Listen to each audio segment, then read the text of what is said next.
If a recession is coming, what should I do? How do I protect myself? How do I do this, right? This is why if you're worried about an economic crash, if you're worried about a recession, if you're worried about the number one thing you can do, the smartest thing you can do is pay down debt, right? Because everybody has a bull case, no one ever has a bear case. The most important thing you can do is pay down your debt. Why is that? Because if worst case scenario happens, you lose your job or you get a pay cut or anything happens, you have survivability. Because the idea is, let's say you lose your job, let's say the market's down, let's say the economy's down, we know it's going to come back eventually. You have to get through this. It's the people that over leverage here, don't prepare for this, are the ones who don't survive through, right? Think of Wall Street 1929, right? The Black Monday. Think about the Great Depression, the stock market crash, right? Everybody was so leveraged to the tits, not just in the United States, but the rest of the world. The whole world was investing in our stock market because everything was going good. Post World War I, we were the victors, even though we came in at the last minute and took credit. And we were building back the world because they were destroyed. We weren't. We had all this infrastructure. Our economy was booming. Our market was going. People outside were like, fuck, I want to get a piece of this. And so that drove the market even higher. Then people started mortgaging their house to buy more shares of stocks. It drove the market higher, kept going. And the people who were leveraged to the tits, who didn't think anything was going to go wrong, they're the ones who lost everything. They lost everything. They went from being multimillionaires to living and dying in a fucking shack in the middle of a dust bowl. It happens, right?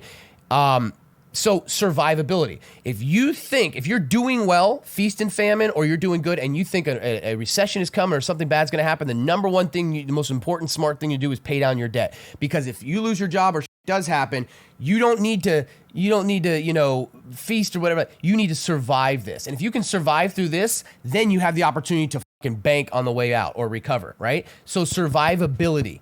And no one prepares for that because everyone only thinks about the positive. It's like when I say to you, they say, Stocky, I'm young. Should I invest all my money and be smart and retire early? Or should I go live my life like crazy and worry about it later? Neither. You got to do both at the same time. You got to have a little bit of both because you don't want to sacrifice your younger years for your older years. Because what if you don't get there? Or what if you get hit by a fucking falling coconut and you're a paraplegic in 5 years, right? No, I told a streamer, I'm not going to say his name, but he's a friend of the channel at TwitchCon. He said he wants to go to Europe and cut back on his streaming and live a little. And I said, do it. And he's like, well, I'm worried because about, what if my stream dies or what if I have to worry about this? I said, let me tell you something.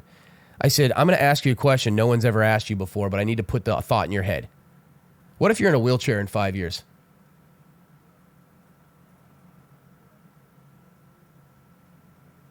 You didn't add that into your plan, did you? No. But what if you're in a wheelchair in 5 years?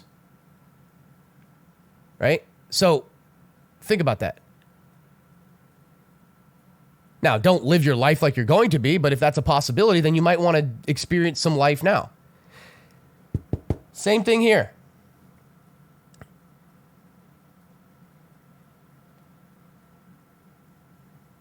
Same thing here.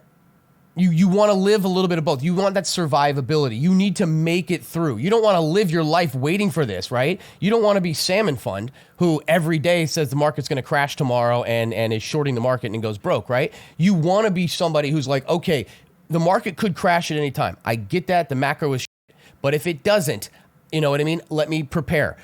So how do I do that? 50-50, right? Instead of taking all your money and throwing it in the market, take 50 and put it towards your mortgage or your student loans or your credit card debt and the other 50 in the market. That way, if the market does continue to run and we don't crash, you've got position in it and you're making money. But if it does, you protected yourself from the downside because the worst thing to happen is not have any money because you lose everything because you didn't prepare for it. So back to what I was saying about these companies, right? You're going to invest in companies and the market's going to turn or a sector's going to turn and you're going to be down on it, sometimes heavily. And you're going to think to yourself, did I make a bad decision? Was I wrong for this? Was this stupid? I want you to think about some things. When the market or a sector gets beat up bad, it's about survivability. I want you to look at the 2001 dot-com bubble. All of those businesses that were blowing up and hype and going huge and were just taking out more debt and more debt and more debt to grow and grow and grow, it was great for a while. They got wiped out. But the companies that may have been slower growing through it, and people are like, man, this is stupid that I'm in this stock because I could be in this stock and making so much more money. And you think to yourself, well, why is that stock back? Because they're not, doing offerings, or they're not taking on more debt. Where is their debt? How is their debt set up? If the market were to turn today, how would they do? If they're leveraged to the tits and they're in massive amounts of debt at high interest rates that they've got to refinance, and we go down to the market, the bottoms, or the economy bottoms, they're not going to survive. They're going to go bankrupt. We've seen a whole bunch of companies do that now. It's happening right now, right? So that's why you say to yourself, okay, have a portion of your portfolio that you're running the crazy shit, scale out on the way up, do whatever, but look at it. Shopify, I'm not saying it's the best company in the world, but you look at something like Shopify and you say, okay, it's going down with the retail sector, whatever. Earnings come out and they're saying, yeah, no, this company's still fucking solid. They're set up to go. And that's why it's mooning today, because people are buying in saying, well, if the macro does flatline or go down and I want to be in this sector, they seem to be pretty strong. Look at Amazon. 2001, companies got wiped the fuck out. Amazon dropped down to $8 a share at one point after the dot-com bubble. But that's because they fell with the rest of the sector in the market. But they had survivability. They had debt, but they had cheap debt, and they had refinanced it, and they had good creditors and revolving credit facilities that with trusted things. You looked at that and they said, okay, they're going to be able to survive this, and they did. And then when all the money came flowing back into the sector, guess what? All these other companies had fallen and gone bankrupt, or whatever, and there was a couple left over. Even if they weren't the best company, all the money going in there, you couldn't even put it in these other companies because they were bankrupt. So now if you want to grow in that sector, you put your money in those separate companies, and that made them explode, right? So it's a similar concept. So when you guys are seeing this right now, you're seeing this market and you're looking at it and you're in a company that you think, you could still be wrong. But if you're looking at it and saying, they don't have a lot of debt. For example, I know that you guys think I'm an Realty fucking, and I get that, okay? I talk about it a lot. I'm heavily invested in it. You guys know that. I have bear case on it, okay? I have a bear case on it.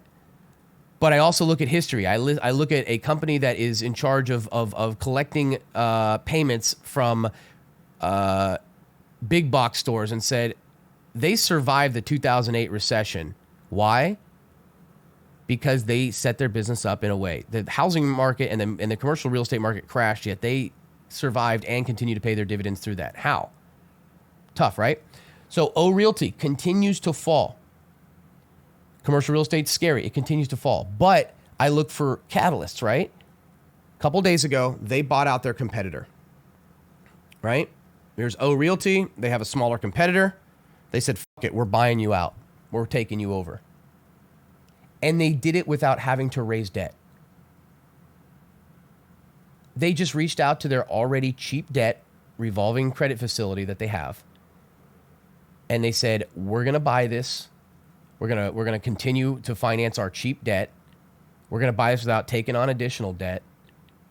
We're not going to do a share offering. We're not going to cut our divvy. And this is going to give us an immediate 2% income boost, despite the fact that we're taking this on. So I say to myself, wait a second.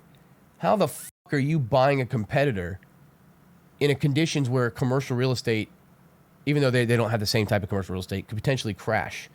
How are you doing that without taking on additional debt, without having to raise additional capital through share offerings or through, high interest debt? Why is that important? Because there's a big difference between good debt and bad debt, right? Not all debt is bad.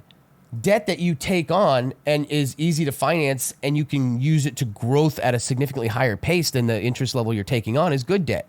Bad debt is taking on debt, not seeing growth, and then having to refinance that debt when interest rates are 2 or 3% higher, which is our government is doing right now, but no, we'll leave that for another thing. Asking for a YOLO? I would assume him talking is bullish for RTX.